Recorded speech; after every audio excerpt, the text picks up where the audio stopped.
What's up everyone, it's me Lone, and welcome to my review of Final Fantasy XVI. Thanks to Bandai Namco ANZ, I've put about 20 hours into the game, and though I'm not yet finished, I cannot wait to share my thoughts on what I've played so far. I'm going to do my best to keep this review as spoiler-free as possible, with carefully selected cutscenes and gameplay. So with that out of the way, let's answer the question, should you buy Final Fantasy XVI? Alright, let's start off with a brief overview of Final Fantasy XVI's story. The game is set in Valisthea, a land studded with mother crystals that provide citizens with ether, enabling them to use magic to improve their lives. However, ether has begun to fade and a blight is spreading across Valisthea, turning once green pastures into magicless deadlands. This spurs conflict between the realms, who each begin to vie for lands not yet affected by the blight. Valisthea also contains creatures known as Icons, powerful elemental beings residing in people referred to as dominants, who are able to call upon the powers of their Icons at will. You play as Clive Rossfield, the firstborn son of the Archduke of Rosaria. Clive was expected to be the Phoenix's dominant of fire, but his younger brother, Joshua, was instead chosen as the inheritor. Carving a new path for himself, Clive becomes the first shield of Rosaria, is blessed with a part of the Phoenix's fire, and dedicates himself to protecting Joshua. However, something bad happens at the start of the game due to a mysterious dark icon known as Ifrit, which is when the plot really kicks off. Now, I'll be honest, the story of Final Fantasy XVI was a bit intimidating to me initially. There is a lot to get yourself across, from the many characters, the concept of icons, dominance, bearers, mother crystals, and ether, the names of all the nations and cities, the history of Valisthea, and just generally a load of terminology.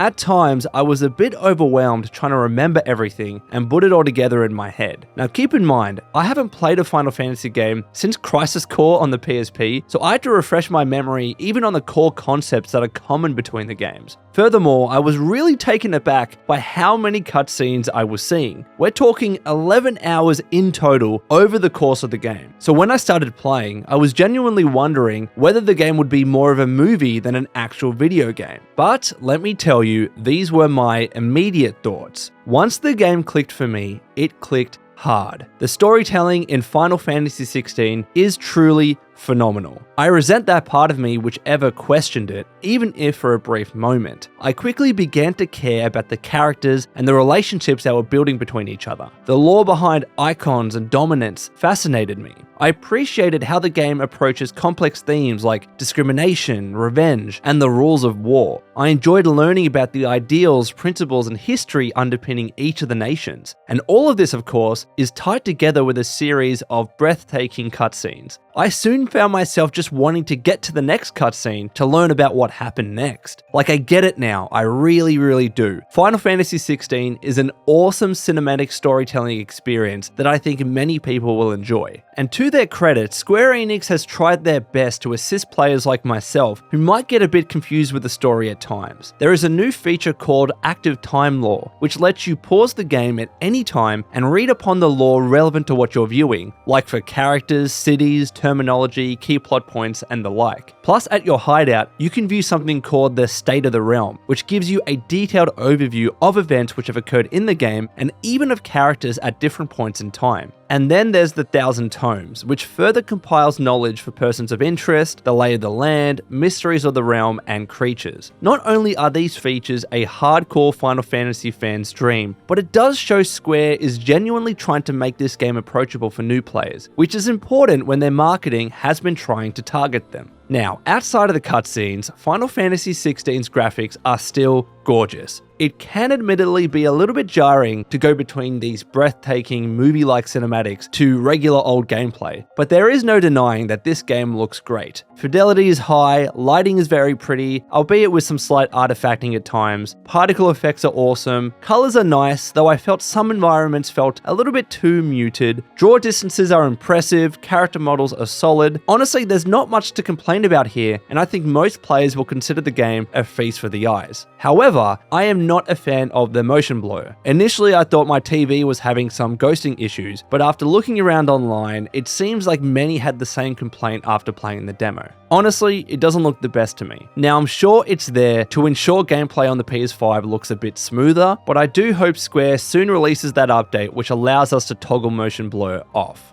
And how does the game run? Well, it has two modes, graphics and performance. According to the YouTube channel El Analista de Bits, the PS5 quality mode upscales from 1440p to target 4K 30fps, and the performance mode upscales from 1080p to target 1440p 60fps. I mostly played the game on quality mode, and for the most part, it ran pretty solid. There were definitely frame drops, mostly during segments where there are a lot of characters on the screen, like in towns for instance, but otherwise, I never noticed any other major drops. Now granted, I've never been a stickler for frame rate in games, so long as things run consistently, but I'd still say the game does pretty well in this department. My only small nitpick when it comes to performance is that the map section in the pause screen can make the menu a little slow to navigate at times, which is because it's fully rendered in 3D and takes a bit to load. It's nice to look at for sure, but it's a tad slow. It's also worth mentioning that I haven't encountered any major bugs in my playthrough whatsoever. No crashing, issues with save files, or otherwise. This I was very thankful for.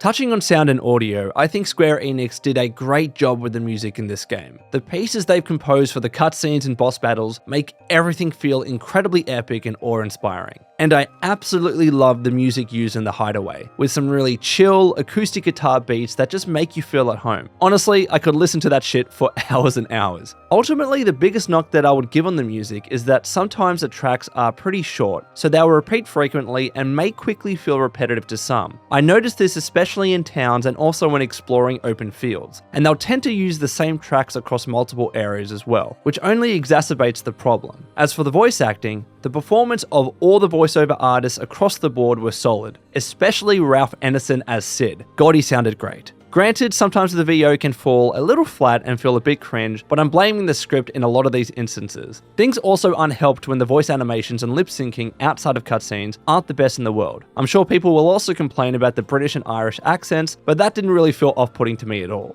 Overall, I'm definitely happy with what was on offer here. Next up, let's tackle gameplay. Final Fantasy XVI plays as an action RPG with combat that incorporates melee and magic-based attacks. I know some people have criticized it as a simple hack and slash game, but to be honest, that's not accurate at all. On top of regular melee attacks with his sword, Clive has many other tools at his disposal which you will need to use in order to be successful. You can cast magic spells, evade enemies, counterattack, and execute combos. Items like elixirs and tonics can be used on the fly to provide you with various boosts. Your pet dog Torgal can be used upon to attack enemies and also heal you, and then there are the abilities. Throughout the course of the game, Clive will acquire a range of icon powers which can be used in combat. Each icon has an iconic feat, which are simpler moves such as teleporting to an enemy, blocking attacks, and targeting enemies from a distance, but then there are iconic abilities, which are essentially your super moves that look freaking awesome and deal more damage. Each elemental icon has several abilities to choose from, and you can use 2 abilities for each icon you've acquired. You can also swap between each icon power quickly in the middle of battle. Overall, I am enjoying Final Fantasy XVI's combat. It's fun, there's some nice enemy variety, the controls are easy to use, and importantly, it isn't mindless. You do need to make decisions on the fly and think about your strategy in combat, like how you approach enemies, when you execute iconic abilities since they have cooldowns attached to them, which icon powers you're swapping between, the timing of your dodges, when to use potions, etc. You can also stagger enemies and dish out a bunch of damage when they're down, so you might want to save your iconic abilities for those moments. And if you're up for it, you can try parrying an enemy by landing a strike at the exact same time as they do, and that is so damn satisfying to do.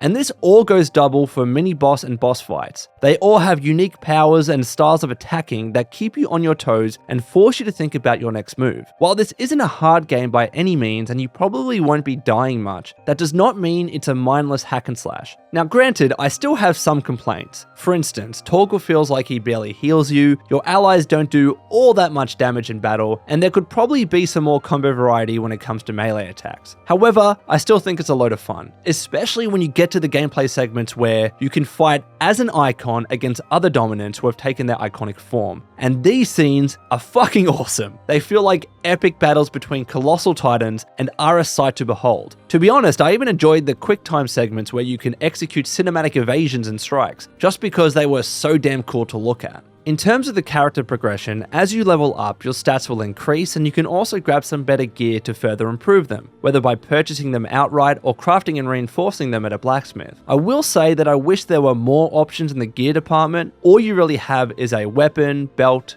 band braces and 3 accessories, but they still help, especially the accessories. These range from improving the damage of your icon abilities, reducing cooldowns, and even some cheese ones that allow you to auto-evade attacks and execute combos easier, though I think for most players, those might take some of the fun out of the combat. You also get ability points over time, which can be used to obtain new abilities or upgrade and master existing ones. I do feel the game could have been a bit more generous with ability points in the early game. You won't have all that many to spend and will often need to make tough decisions about which abilities to grab. However, at least you can respec at any time for free, which is always a great feature to have. And in addition to progressing through the main story, what else is there to do in the game? Well, there are side quests you can complete, though these often are a bit basic, typically very quick to finish, and tend to feel a little bit fetch questy at times, like when you need to kill some bugs or fetch a letter, for instance. Granted, I've definitely noticed these improve in terms of their storytelling and substance as I progress throughout the game, but nothing wowed me in particular. At least they do give you rewards, including XP, gil, ability points, and eventually renown, which can be used to obtain donations from the Patron's Whisper. There's also the Hunt board, which allows you to hunt down more dangerous enemies called Notorious Marks in exchange for rewards. The few I completed were definitely fun and provided a nice little challenge. And if you want to replay stages, you can access the Artet Stone, which even has an arcade mode where you're awarded a score based on your performance. So while the main story is definitely where it's all at, there's a decent array of side stuff that you can do in Final Fantasy XVI that should keep you preoccupied. So overall, I'm thoroughly enjoying Final Fantasy XVI. For new and returning players like myself, the storytelling is breathtaking, the combat is fun, and there's a bunch to do in the game. If you are an existing fan of the franchise, I do encourage you watch and read reviews from those who have actually played more of the previous games, because they're able to pick up on any major alterations to the formula or other changes that you might not agree with. But for everyone else, the game is a blast and I absolutely recommend it. Let me know your thoughts in the comments below, and until next time, this has been the Lone Vault Wanderer. Please take care of yourselves,